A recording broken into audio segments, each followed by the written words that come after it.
आपका, देख रहे हैं आप सी न्यूज भारत। आपके साथ मैं हूं इशिता तिवारी। वक्त हो गया उत्तर प्रदेश बुलेटिन का। इस बुलेटिन में बात होगी कौशाम्बी की, जहां एक तरफा प्यार में पागल युवक ने मौसेरी बहन को गोली मार दी। साथ ही बात होगी शाहजहांपुर की, जहां संविधान दिवस पर द्रविड़ फौज संगठन ने जागरूकता रैली का आयोजन किया। ऐसी तमाम खबरों पर विस्तार से करेंगे चर्चा। कौशाम्बी जिले में एक तरफा प्यार में हत्या का सनसनीखेज मामला सामने आया। मौसेरी बहन के प्यार में पागल एक युवक ने घर में घुसकर बहन की गोली मारकर हत्या कर दी और मजनपुर थाने में पहुंचकर आत्मसमर्पण कर दिया। अचानक हुई इस घटना से क्षेत्र में सनसनी फैल गई है। आनंद फानंद में घटनास्थल पर पुलिस व फॉरेंसिक टीम पहुंची और जांच पड़ताल शुरू कर दी। घटना मजनपुर थाना क्षेत्र के ऊनो गाँव की है। बताया जा रहा है कि मौसी का लड़का अजीत कुमार दीपिका से एक तरफा प्यार करता था। फिलहाल पूरे मामले की पुलिस जांच पड़ताल कर रही है। आज लगभग सुबह 8:30 बजे ओसा का रहने वाला अजीत कुमार है, जो अपनी सगी मौसी की लड़की, जो कि अपने मायके आई हुई थी, उसकी शादी सीतापुर में हुई थी, अपनी मायके में थी और ये उससे जबरन उसको अपने साथ रखना चाह रहा था। उस लड़की की शादी 2022 में हुई थी और इसका दबाव बनाता था कि वो लड़की जो है इसके साथ रहे, अपने ससुराल ना जाए। एक तरफा कुल मिला के इसका संबंध था और आज जो है उसने तमंचे से उसको उसके घर में जाके गोली मार दी, जिससे उस लड़की की डेथ हो गई। और खुद स्वयं थाने पे आ गया। थाने पर आया, उससे तलाशी में जो है उसके पास से तमंचा भी बरामद हुआ। फिर मौके पर पुलिस पहुंची, जो विधिक कार्रवाई है वो की जा रही है। कौशाम्बी से सी न्यूज संवाददाता इम्तियाज अहमद की रिपोर्ट। कौशाम्बी जिले के सराय अकिल थाना क्षेत्र के यूसुफपुर गांव की रहने वाली नसरीन और परवीन ने एसपी को शिकायती पत्र देकर अपनी हत्या की आशंका जताई है।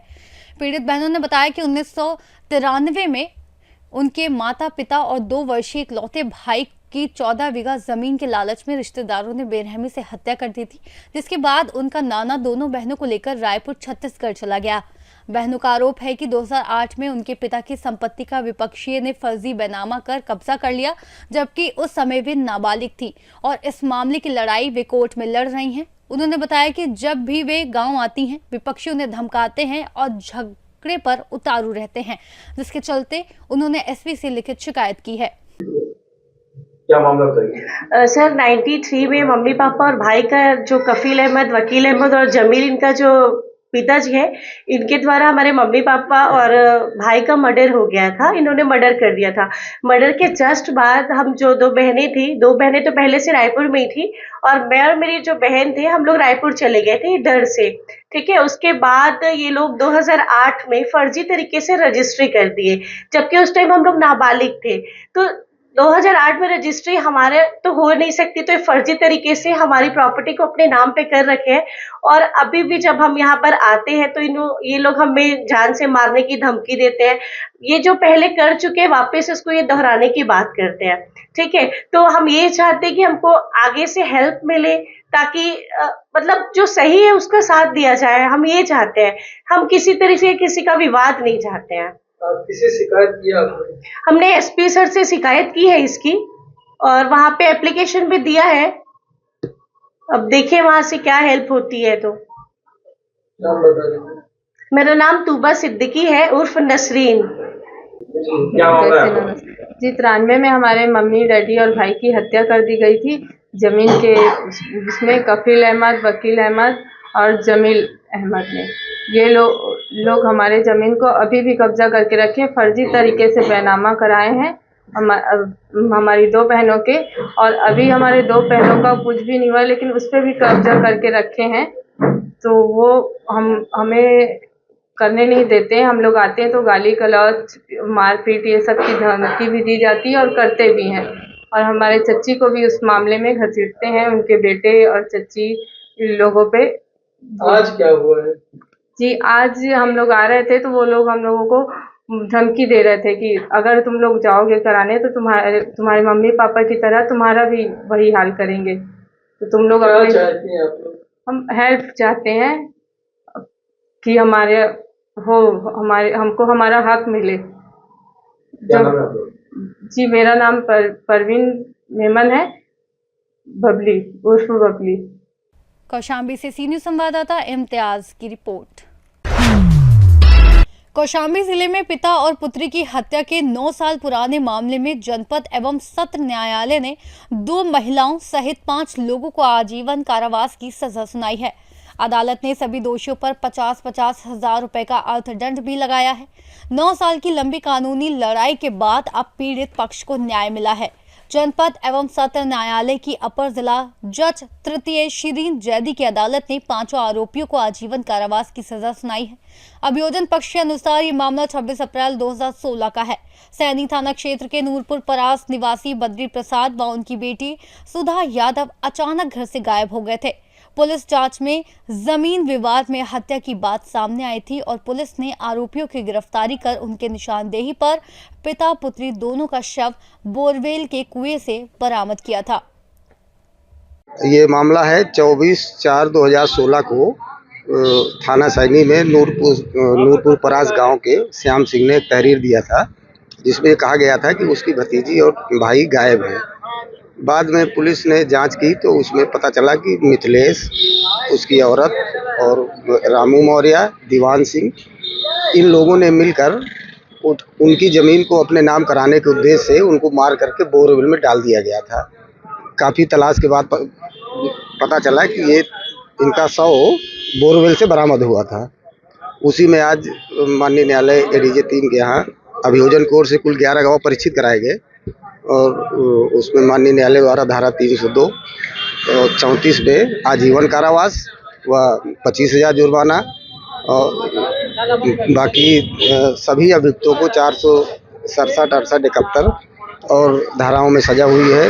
मिथिलेश को दफ़ा 25 में 1 साल का अतिरिक्त कारावास दिया गया है और कुल सब में इनको जुर्माना माननीय न्यायालय द्वारा 302 में 25,000 जुर्माना और दफ़ा 25 में 5,000 जुर्माना किया गया है। ये मामला माननीय न्यायालय एडीजे 3 श्रीमती शिरीन जैदी के यहाँ उनकी अदालत से। मेरा नाम अनिल चौधरी, एडीजीसी। कौशाम्बी से सी न्यूज़ संवाददाता इम्तियाज अहमद की रिपोर्ट। मुरादाबाद में परिवहन विभाग कार्यालय और वाहन फिटनेस सेंटर पर दलालों द्वारा अपने कब्जे और अवैध वसूली की शिकायतें प्रकाश में आई हैं, जहां कार्यालय की पिछली खिड़कियों पर बैठे प्राइवेट कर्मचारी लोगों से मनमानी फीस वसूलते थे। वहीं बिलारी नगर में सड़क पर दौड़ते अवैध डग्गामार वाहनों के खिलाफ कार्रवाई के लिए परिवहन अधिकारी राजेश सिंह सख्त नजर आए। सी न्यूज़ भारत की टीम द्वारा रिपोर्टिंग के बाद अधिकारियों ने हड़कंप मचाया और राजेश सिंह ने बताया कि वाहन फिटनेस सेंटर प्राइवेट सेक्टर को सौंपा गया है। अनियमितताओं पर कानूनी कार्रवाई की जाएगी, डग्गामार वाहनों पर अंकुश लगाया जाएगा, अवैध प्राइवेट बस स्टेशनों को हटवाया जाएगा, निजी उपयोग के वाहन किराए पर चलाने वालों पर कार्रवाई की जाएगी और सभी कार्य ऑनलाइन किए जा रहे हैं ताकि दलालों के बहकावे में कोई ना आए। सेंटर पर अनियमितताओं का मामला सामने आया है, इस बारे में आप क्या कहना चाहते हैं? आपने अभी कुछ संदर्भ दिखाए हैं मुझको, आपने कुछ न्यूज़ भी अपनी दिखाई है और कुछ आपने वीडियो दिखाए हैं। इस संदर्भ में हम लोग अपनी टेक्निकल टीम भेज करके उसकी जांच कराएंगे औचक रूप से और जो भी अगर गलती पाई जाएगी उसके खिलाफ कड़ी कार्रवाई की जाएगी के लिए उच्च अधिकारियों को पत्र लिख दिया जाएगा। सर, एक और मुद्दा की प्रचंड समस्या है जो काशीपुर रामनगर का अवैध बस अड्डा है जो कि रोडवेज की बिल्कुल बराबर में स्थित है, उस पर भी थोड़ा जनता को परेशानी होती है, उस पर क्या कहना चाहिए? इस बारे में आपने बताया है तो मैं अभी जांच कराऊंगा कि बस अड्डा पहले प्राइवेट का था कि रोडवेज का था। अगर प्राइवेट का बस अड्डा बाद में बना है और ड्यू परमिशन बना है नगर आयुक्त महोदय से या जिलाधिकारी महोदय से, तो उस संदर्भ में उनसे बात की जाएगी, उसका फिर आगे हल निकाला जाएगा। इस तरह की जो बातें होती हैं प्राइवेट बस अड्डे की, बिलारी में भी काफी गलन समस्या है इसमें, तो क्या आपने वहाँ का संज्ञान लिया है? नहीं, अभी कोई संज्ञान हमारे पास, क्योंकि पहली बार आपने बताया है और वैसी कोई शिकायत आरएम रोडवेज द्वारा या किसी की भी नहीं गई है और बस अड्डे को देने का अधिकार नगर आयुक्त महोदय के पास रहता है। वो नगर आयुक्त महोदय उसको देते हैं, उसकी जांच हम कराएंगे कि वो बिलारी वाले बस अड्डे की भी जांच कराएंगे इस संदर्भ में। सर, कुछ जगहों पर बताया जा रहा है कि विदाउट परमिट बसेस जो है अनफर्मी दौड़ती है और हादसों का शिकार कर रही है लोगों को। विदाउट परमिट जैसी बसों की चेकिंग का तो लगातार हमारे अभियान चलता रहता है। अगर कोई भी वाहन विदाउट परमिट पाया जाता है, बसों के संदर्भ में आपने जो बताया है तो उसकी हम जांच और कराएंगे और लगातार इसकी जांच की जा रही है। मुरादाबाद से सी न्यूज़ संवाददाता राजकुमार कश्यप की रिपोर्ट। शाहजहांपुर में संविधान दिवस के अवसर पर द्रविड़ फौज संगठन के तत्वावधान में भव्य संविधान जागरूकता रैली आयोजित की गई। रैली सुभाष नगर अम्बेडकर पार्क से शुरू होकर लाल इमली चौराहा, वाल्मीकि मंदिर, शहीद पार्क होते हुए पुनः डॉक्टर अंबेडकर पार्क पहुंची, जहां डॉक्टर भीमराव अंबेडकर की प्रतिमा पर माल्यार्पण किया गया और संविधान की प्रस्तावना का सामूहिक वाचन किया गया। रैली के आयोजक द्रविड़ फौज प्रमुख बागी विक्रम सिंह और संगठन प्रभारी अमित कुमार आजाद रहे, जबकि संचालन का दायित्व महासचिव डॉक्टर नन्हे राव गौतम, राष्ट्रीय उपाध्यक्ष सुरजीत सिंह टाइगर, कोषाध्यक्ष बादल मंसूरी और सचिव मोनू राजपूत लोधी ने निभाया।